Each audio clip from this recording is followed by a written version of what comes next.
चुस्की चाय के साथ चुस्की चुनाव की सच की ध्वनि टीम के साथ। चुनावी चुस्की कार्यक्रम में आज हम भीमराव अंबेडकर पार्क में पहुंचे हैं, वार्ड नंबर 11 में, जो टीवी स्टेडियम के नज़दीक है।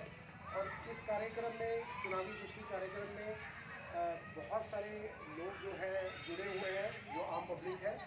आइए मिलते हैं उन लोगों से और चुनाव के इस कार्यक्रम में शुरुआत करते हैं। हम सबसे पहले एक सज्जन बैठे हैं। जनाब, आपका नाम? लक्ष्मण विनायक है मेरा नाम, यमुनानगर से ही हूँ मैं। लक्ष्मण जी, आप इस पार्क में आज आए हुए हैं। अभी आप मेरे से पहले आपका प्रोग्राम जो बातचीत चल रही थी, राजनीतिक बातचीत, वो क्या मुद्दा था? आजकल जो मुद्दा चल रहा है वो चुनावों का ही मुद्दा चल रहा है। चुनावों पर ही पार्कों में, चाय के ठेलों पर, पान की दुकान पर आजकल चर्चा चुनावों की ही हो रही है। और उस चर्चा में ये क्लियर नज़र आ रहा है कि इस बार जो 10 साल का एनडीए का कुशासन था, उससे लोग दुखी हैं। जहाँ पर कहीं भी बात होती है, ये बात हो रही है कि इस बार जो है मोदी का जाना जो है वो प्रशासन में आपको क्या ऐसी क्या चीज़? प्रशासन में ये हुआ है कि आपके सामने जो 45 साल में सबसे ज़्यादा जो बेरोजगारी है वो अब दिखाई दी है। सबसे ज़्यादा महंगाई जो है वो इस पीरियड में दिखाई दे रही है। आप देखिए, शोषण का मामला है, चाहे यौन शोषण का मामला है, चाहे छेड़छाड़ है, अपराधों की संख्या जो है वो यहाँ पे बड़ी है।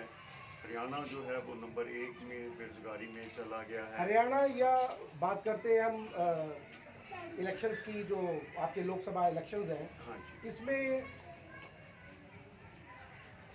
जो मुद्दा है, क्या आपको डेवलपमेंट से रिलेटेड कोई चीज़ नहीं नज़र आती? बिल्कुल, विकास की बात तो ये करते रहे हैं कि मोदी जी 2014 में भी विकास की बात करते थे, 19 में भी विकास की बात करते थे 100 स्मार्ट सिटीज़ की। आज तक एक स्मार्ट सिटी भी कोई धरातल पे उतरा हो तो वो मुझे बताइएगा। जहाँ मोदी जी के कुछ समर्थक यहाँ बैठे होंगे तो वो बता दें कि कोई एक स्मार्ट सिटी कौन सा बना है। बेरोजगारी की बात तो जब होती थी तो कहते थे हम 2 करोड़ लोगों को हर साल जो है वो रोज़गार देंगे।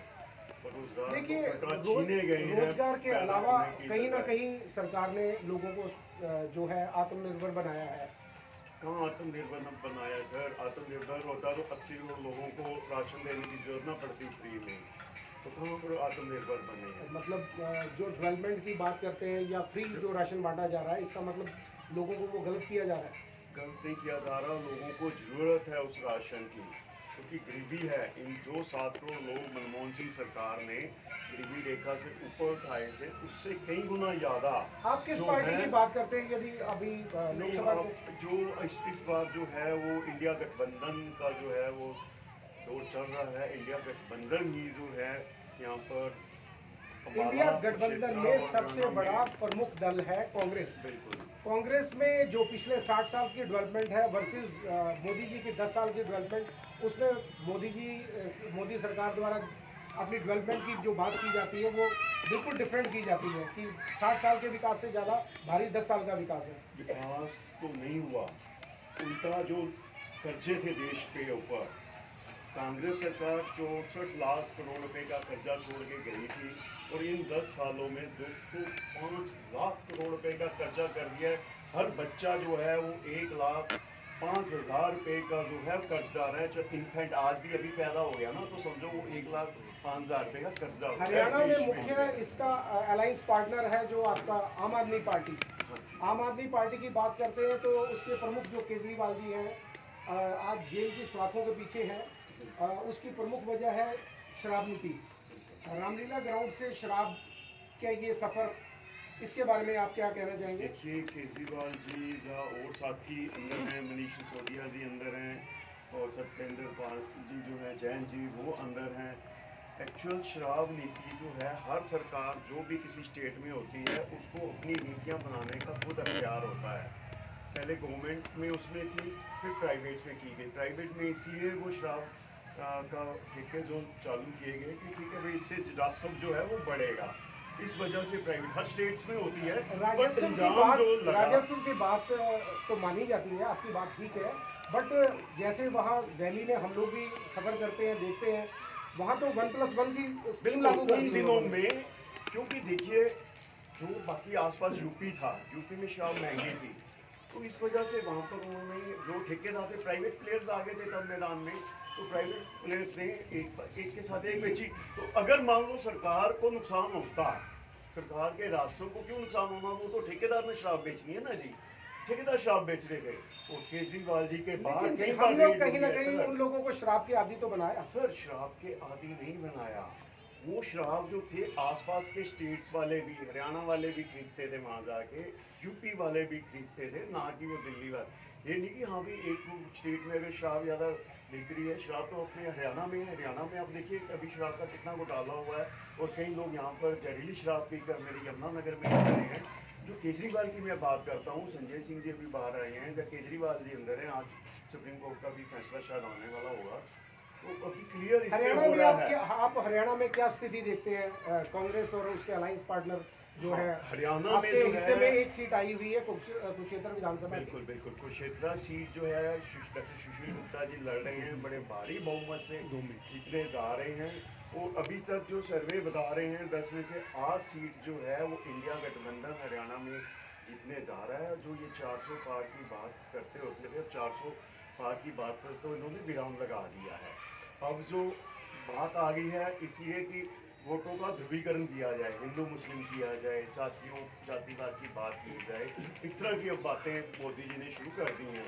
तो अब लोग जो है, जनता जो है वो समझदार हो चुकी है, जनता को क्लियर नज़र आ रहा है कि अब इनकी जो है वो दाल नहीं गलने वाली, क्योंकि जनता ने मन बना लिया है कि एनडीए की जो कुशासन की नीति है इससे छुटकारा पाना है, हमें डॉक्टर बाबा भीमराव जी अम्बेडकर जी का जो संविधान है उसको बचाना है। क्योंकि ये बार बार उस पर बात करते हैं कि अगर 400 में सीट्स दे देंगे तो हम संविधान को रद्द कर देंगे। हमारे साथ एक दूसरे साथी भी हैं, धर्मपाल वाल्मीकि जी, जो आज आज़ाद समाज पार्टी से हैं। आइए उनसे मिलवाते हैं आपको एक दूसरे सज्जन धर्मपाल वाल्मीकि जी से। धर्मपाल जी, लोकसभा इलेक्शन से रिगार्डिंग आपसे जानना चाहेंगे, क्या मुद्दे हैं आपके इस एरिया के? इस एरिया के मुद्दे, जो लोकसभा चुनाव चल रहा है, अभी तक आज तक तो कोई कार्य ही नहीं हुए। बीजेपी सरकार जब से बनी है सारे कार्य बंद हो गए। बेरोजगारी तो है ही दुनिया के पास लोगों के, फिलहाल जो रोजगार थे वो भी खत्म कर दिए गए हैं। और मैं तो यही कहूँगा, जो सरकार बदलनी जरूरी पड़ती है, क्योंकि बीजेपी ने किसी का भला नहीं किया है, हर आदमी को राशन के पीछे लगा दिया है।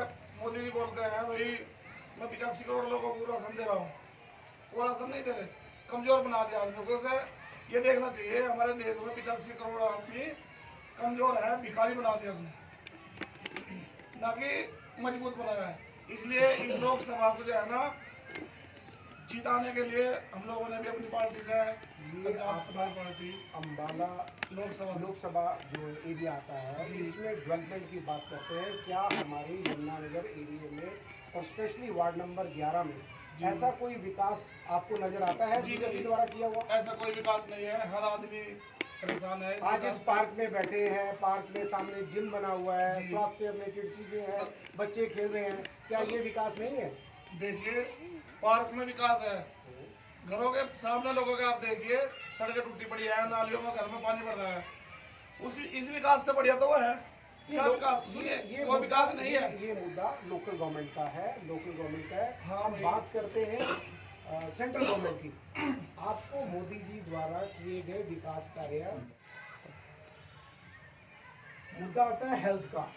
हेल्थ में स्पेशली हमारे यमुनानगर में जो इतना बड़ा सिविल हॉस्पिटल बना हुआ है, स्पेशली ट्रामा सेंटर, जो शायद 100 करोड़ की लागत से बना हुआ है, और उसमें आते हैं विकास की बात, और विकास इतना बड़ा विकास जो शायद साथियों को नज़र नहीं आ रहा, उसके बारे में क्या बोलना चाहेंगे? नमस्कार जी, मैं भारतीय वाल्मीकि धर्म समाज भावादस का हरियाणा का सह कन्वीनर हूँ। और मैं हेल्थ से पहले एक बात जरूरी कहना चाहता हूँ, वाल्मीकि समाज की संख्या भी भारी है हरियाणा के अंदर, और हमारे जितनी भी पार्टियाँ, चाहे वो भाजपा है, चाहे वो कांग्रेस है, चाहे वो आम आदमी की सरकार है जी, कोई भी है, हमारे नेता हैं उनको टिकट शायद अब तक किसी ने देने का काम नहीं किया। एक हमें मिली है, उसकी हम गिनती नहीं ले रहे। भी वो हमारी गिनती में नहीं है। रही बात हेल्थ की, नहीं, आपकी अभी दो- मैं हेल्थ की दो मैं डिबेट एक करना मिनट मैं कुमारी शैलजा और हाँ, मौलाना जी की। वो हम वाल्मीकि समाज की बात कर रहे हैं, वो हरिजन समाज शुमार में आते हैं, हम केवल जो है वाल्मीकि समाज की बात कर रहे हैं। अब हेल्थ की बात मैं आपको सुना रहा हूँ। मैं अभी एक अपने पड़ोसी को लेके गया था हॉस्पिटल में, ना वहाँ डस्टबिन है। ये जो हमारा हॉस्पिटल यहाँ बड़ा बिल्डिंग बड़ी है, लेकिन उसमें ना तो डॉक्टर है, ना सफाई कर्मचारी है, और ना कोई हेल्पर है। आदमी गत्ते का डब्बा पाड़ के और उस पर उल्टी कर रहा है, उस पर थूक रहा है, कितनी गंदगी फैल रही है। हेल्थ का तो इतना बुरा हाल है। सरकार ने बढ़ाया, लेकिन वहाँ स्टाफ रख रखाव कोई अच्छा नहीं है। अभी पीछे इसमें नुकसान हुआ है, टाइलें गिरी हुई उसकी है, वहाँ लोगों को कोई सुविधा नहीं है।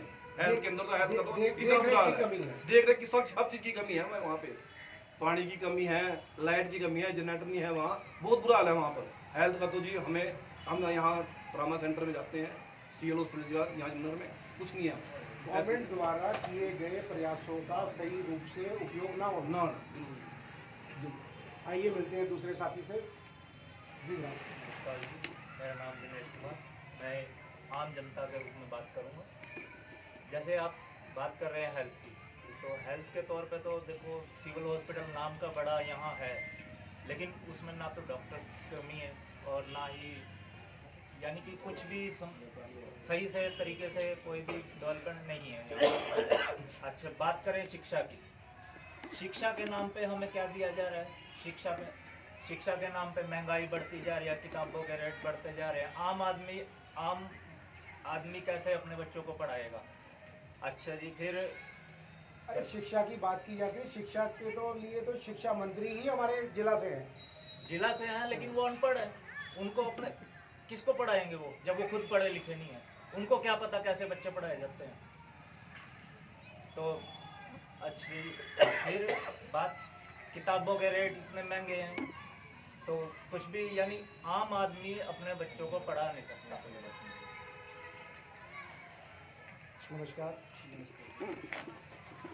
आज बात करते हैं शिक्षा और हेल्थ की। आपको अपने इस एरिया में या इस ज़िले में हेल्थ और शिक्षा के लिए क्या होना चाहिए और क्या नहीं है और क्या है? मैं राष्ट्रपति उपाध्यक्ष हूँ पार्टी से। तो जिस तरह आप शिक्षा की बात कर रहे हैं और हेल्थ की बात कर रहे हैं, अभी जब इन्होंने भाजपा ने स्कूल बंद करने शुरू किए, तो हमने जगह जगह जाकर प्रदर्शन किया कि स्कूल बंद नहीं होने चाहिए। और इन्होंने यहाँ हमारे इस शिक्षा मंत्री होने के बाद भी हमारे ज़िले के, हरियाणा के छोटो हमारे ज़िले के 22 स्कूल इन्होंने बंद किए और 125 स्कूल इन्होंने पूरे हरियाणा में बंद किए। और वो इसलिए बंद किए कि ये चाहते हैं कि भी ये अदानी को दिया जाए, यहाँ गोदाम बने। जो किसानों का जो मुद्दा था MSC का, उस पर इन्होंने कहा कि भाई आप इन स्कूलों को बंद करके यहाँ गोदाम बनाइए और यहाँ ये सामान रखिए, और हम ये स्कूल बंद करने जा रहे हैं। हमने कहा कि भाई अगर आप स्कूल बंद करने जा रहे हैं, जिन लोगों ने शिक्षा के लिए वो जगह उपलब्ध कराई थी, लड़ाइयाँ करके जगह दी, अपनी स्कूल बनाए, इसलिए बनवाए थे कि हमारे बच्चे अपने गांव से दूर ना जाएं और यहीं वो शिक्षा प्राप्त करें, हमारी जो बच्चियां हैं वो यहीं शिक्षा प्राप्त करें। लेकिन सरकार ने क्या किया कि इन्हें बंद कर दो। जब स्कूल ही बंद हो जाएंगे, ये चाहती है सरकार, जो आज की सरकार है, वो चाहती है कि देश में जितने अनपढ़ लोग रहेंगे उतना ही हमारी सरकार चलेगी। वो चाहते हैं कि अनपढ़ लोग ना सवाल नहीं करेंगे, अगर पढ़े लिखे लोग होंगे तो सवाल करेंगे तो फिर जवाब भी देना पड़ेगा उन्हें। बट मैक्सिमम गवर्नमेंट द्वारा तो स्कूलों को अपग्रेड किया गया। नहीं, मुझे बताइए आप कहाँ किया गया? जितने भी प्राइवेट स्कूल हैं, अब इन्होंने एक योजना चलाई थी कि अगर बच्चा स्कूल में, सरकारी स्कूल में जाएगा तो 500 रुपये देने पड़ेंगे। और अगर जगाधरी में झंडा चौक पर जो स्कूल है, वो आज की यदि डेट में देखा जाए तो प्राइवेट स्कूल से भी बहुत बेहतर है, और वहाँ के टीचर्स, वहाँ का स्टाफ, वहाँ का रिजल्ट बहुत बेहतर प्रदर्शन कर रहा है। हो सकता है शायद आपको ना पता हो, बट मैं ये कहना चाहूँगा कि सरकार की किसी भी परियोजना के अंदर आपको किसी भी डेवलपमेंट को नहीं नजर आता कुछ भी। देखिए, आप कह रहे हैं कि जगाधरी में एक स्कूल है, क्या एक स्कूल से एक शहर का या एक जिले मैंने का काम चल पर्टिकुलर सकता है? एक स्कूल का इसलिए एग्जांपल दिया कि हमें किसी भी चीज़ के लिए कोई भी एक एग्जांपल तो देना पड़ता है। मैं आपकी बात से सहमत हूँ कि आपको मूल्य देना पड़ेगा, लेकिन हम ये मानते हैं कि एक स्कूल से किसी एक शहर में अगर कोई एक स्कूल है उसमें कितने बच्चे पढ़ रहे हैं, कितने बच्चे बिठा सको एक क्लास में? 10 से 12, 12 से 20, 12 से 25, 25 से 30। अभी तो इस जब लोकसभा इतनी तरह से जब बच्चे घुसमुस होंगे तो वो क्या शिक्षा प्राप्त करेंगे और क्या वहाँ पढ़ाई अभी करेंगे? लोकसभा के इस मुद्दे को नहीं समाप्त करते हैं। हम ये जानना चाहेंगे कि आज की डेट में सही पूछे तो ऊँट किस करवट बैठेगा?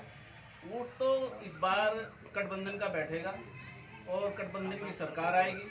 जहां देश में कहीं 77% वोट होता था, कहीं 85% होता था, कहीं 56% होता था, आज 23-53 इस तरह का आ रहा। तो अब इन्होंने 6% और बढ़ा दिया अपने आप ही। गठबंधन की बात की जाती है तो जो आपका कांग्रेस का स्पेशली इस एरिया में जो कैंडिडेट है वरुण मुलाना जी, क्या आज आम आदमी पार्टी उतना सपोर्ट कर पा रही है उसको? हम पूरे जितने भी आम पार्टी के लोग हैं वो सब कांग्रेस को पूरी तरह से सपोर्ट कर रहे हैं। अभी भी हमारे कुछ लोग कैंपेन कर रहे हैं कांग्रेस के साथ, और हम भी यहाँ से डिबेट करने के बाद उन्हीं के पास जाएंगे और जगह जगह हमारी मीटिंगें हो रही, कांग्रेस भी मीटिंगें करा रही है आम आदमी पार्टी की मिलकर। तो हम पूरी तरह से गठबंधन के साथ हैं और गठबंधन ठीक तरीके से प्रोग्राम कर रहा है, कोई दिक्कत ही नहीं है किसी तरह की। इस बार कांग्रेस आएगी, गठबंधन की सरकार आएगी, बीजेपी जाएगी। इन्होंने देश में कुछ नहीं किया ऐसा जिससे ये कहा जाए कि इन्होंने बहुत अच्छे काम किए। 2 लाख नौकरियां यहाँ पड़ी हैं, अपने हरियाणा में खाली पद पड़े हैं, वो नहीं भर पाए। तो ऐसी बहुत सारी चीज़ें हैं। अब जैसे इन्होंने वैक्सीन लगाई, उसका कोई टेस्ट नहीं कराया, वो ऐसे ही लगा दी लोगों को। अब डॉक्टरों ने भी उसे कह दिया, विदेशों ने कह दिया कि भाई ये गलत लगी हुई है, इसी से हार्ट अटैक आ रहे हैं। और 15 साल के बच्चे को हार्ट अटैक आ रहा है, तो ये कितनी घटिया बात है। इस सरकार ने गवर्नमेंट क्या ने तो बहुत सारे कंट्रीज को फ्री वैक्सीन दी थी उस टाइम में। देखो, उन्होंने फ्री दी थी, उन्हीं कंट्रियों से अब आ रहा है कि भाई अटैक का जो प्रॉब्लम हो रही इस वैक्सीन से ही हो रही है, क्योंकि ये रखी नहीं गई, ये ठंड में रखी नहीं गई जो 1 साल के लिए रखी जाती है, उसके बाद उसका प्रयोग होता है, लेकिन उन्होंने नहीं किया। अगले मुद्दे पर बात आती है डेवलपमेंट की। आपको अपने डिस्ट्रिक्ट में डेवलपमेंट के क्या क्या मुद्दे नजर आते हैं?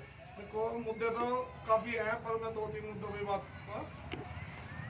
सबसे पहले तो पहले जो लोकसभा MP थे उन लोगों ने कहा था कि यमुनानगर के 4 मुख्य द्वार बनाए जाएंगे महापुरुषों के नाम पर। उनमें से आज तक कोई बनाना छोड़ ईंट भी नहीं रखी किसी मुख्य द्वार की, वो जो तो पेंडिंग पड़े हैं। दूसरा, ये पार्क भी देख लो आप, पार्क में कोई डेवलपमेंट नहीं है इसमें। अभी थोड़ी देर में अंधेरा हो जाएगा, लाइट भी नहीं, कोई साफ सफाई नहीं। आप देखिए चारों तरफ नजर मार के देखिए कितना कूड़ा पड़ा हुआ है। दूसरी बात, तेजली स्टेडियम देखिए, उसके नाम पर पैसा भी 90 करोड़ लाख रुपया, वो आज तक उसमें 1 रुपये का काम नहीं हुआ, पास होने के बावजूद भी। दूसरा, हमारे समाज में कुछ लोग जो बच्चे पढ़ लिख रहे हैं उन लोगों को रोजगार नहीं मिल रहा। बेरोजगारी के कारण से वो लोग बाहर विदेशों में निकल, मजबूरी बन गई। यहाँ पर तो रोजगार है नहीं, भूखे मरेंगे वो बेचारे, कर्ज उठा के अपने ऊपर घर बेच के गिरवी रख के वो लोग विदेश जा रहे हैं। अपना देश पीछे दिखता जा रहा है चीज गरीबी में। दूसरी, लोकसभा की बात करूँ, लोकसभा में हमारा आजाद समाज पार्टी का प्रत्याशी उतारा गया है कमल कुमार बराड़ा जी। अगर हमारे प्रत्याशी निकल के आते हैं तो सबसे पहले जो मुद्दे हैं ये तैयार किए जाएंगे, इन पर काम चलेगा। क्योंकि जो वो नहीं कर पाए काम, हमारे भाई चंद्रशेखर जी की यूपी में चुनाव लड़ा था उन्होंने, वो सीट 75% निकली पड़ी है। उसके बावजूद इस सीट पर भी इतना ही जोर लगाया जाएगा और काफ़ी अच्छा रिस्पॉन्स आ रहा है इसमें। अगर हमारी सीटें निकलती हैं तो ये मुद्दे पूरे करेगी हमारी आजाद समाज। आपका विरोध अपनी जगह बिल्कुल कई मुद्दों पर लाजमी है और अच्छा है। जब तक सरकार के पास उन सब बातों का ना जाना या ना पहुंचना, ये भी एक मुख्य कारण है कि लोगों स्थानीय नेताओं द्वारा ये मुद्दे नहीं उठाए गए। परंतु विकास की बात की जाए, बहुत सारे विकास के ऐसे काम हैं, जैसे हमारे यमुनानगर के चारों तरफ भी बनाया हुआ बाईपास, जो नया बाईपास बनाया है, रिंग रोड जिसको बोलते हो आप, वो भी एक अच्छी परियोजना है। नहीं, देखिए, जो रोड बनाए जिससे गए हैं। लोगों को कहीं ना कहीं सुविधा मिली। नहीं आज सुनिए, कश्मीर से लेके कन्याकुमारी तक जाने के लिए जो सुविधाएं हैं, जो फास्ट ट्रेन हैं, वो क्या सुनिए, जब गवर्नमेंट द्वारा किए डेवलपमेंट के कारण नहीं है? नहीं बिल्कुल, देखिए मेरी बात सुनिए, जब घर में रोजगार नहीं होगा किसी के पास, अनपढ़ रह जाएंगे तो वो किस बिना पे यात्रा करेंगे, कैसे जाएंगे ऊपर? जब उन रोड पे क्या करेंगे ये बताइए। देखिए, गवर्नमेंट द्वारा बहुत सारी ऐसी परियोजनाएं चलाई जाती हैं देखिए, जिससे बेरोजगार बच्चा घर से बाहर ही नहीं निकल सकता जब उसके पास रोजगार ही नहीं है। रोजगार होगा तो बाहर रोड पे भी निकलेगा वो। रोड पे जब निकलेगा, जब उसकी कमाई होगी, गाड़ी होगी, तभी तो रोड पे जाएगा। अभी गवर्नमेंट ने जब बहुत बच्चे के सारी पास रोजगार ही नहीं है, वो कैसे रोड पे अभी निकलेगा? बहुत सारी ऐसी पोस्ट के लिए अनाउंस किया है कि हम लोग इसको फिल करेंगे। हो सकता है ये चुनावी मुद्दा हो। बिल्कुल, आप ये देखिए, इस सरकार पर तो विश्वास ही नहीं किया जा सकता। आज तक ये चुनावी मुद्दे ही रहे हैं। आप एक भी काम बताइए किसी पे खड़े उतरे, कभी नहीं उतरे और ना ही उतरेंगे। इस टाइम तो ये है कि इंडिया गठबंधन की एक उम्मीद बनी हुई है, ये अगर आ जाती है तो काम करेगी। और ये जो छोटे मोटे मुद्दे जितने रुके हुए हैं ना, जो छोटे छोटे मुद्दे भी नहीं पूरे कर पाई है सरकार, तो बड़े मुद्दे क्या पूरे करेंगे लोग? बेरोजगारी सबसे पहले है। बच्चे जो स्कूल बंद हरियाणा कर दिए गए में हैं, 10 सीटों में से इंडिया गठबंधन को आप कितनी सीटों पर पाते हैं? हम तो ये कहेंगे 10 की 10 सीटों पर पाएंगे। हम तो चाहेंगे ही, हम ही नहीं, आप गली मोहल्ले में जाइए, जो बेरोजगार बच्चे हैं उनसे पूछिए, जो बुजुर्ग बैठे हैं हमारे उनसे पूछिए, महिलाओं से पूछिए, जितने वो दुखी है इस सरकार से, वो तो यही चाहेंगे 10 की 10 सीट निकले। और प्रयास भी रहेगा सबका कि सब जितनी सीटें हैं 10 की 10 निकले, इंडिया गठबंधन में जाए। हमारी आजाद समाज पार्टी जो लड़ रही है, कमल कुमार बराड़ा जी, अगर हमारी सीट निकलती है, ये भी इंडिया गठबंधन को ही जाएगी। ये बिल्कुल आम बचाएंगे। पब्लिक जो हताश निराश निकलनी बैठी चाहिए। है इस मोदी गवर्नमेंट में, जी, देखिए आगे देखते हैं होता है क्या और ऊँट किस करवट बैठेगा। इसके साथ ही आज के कार्यक्रम को यहीं पर समाप्ति, यहीं पर विराम। धन्यवाद।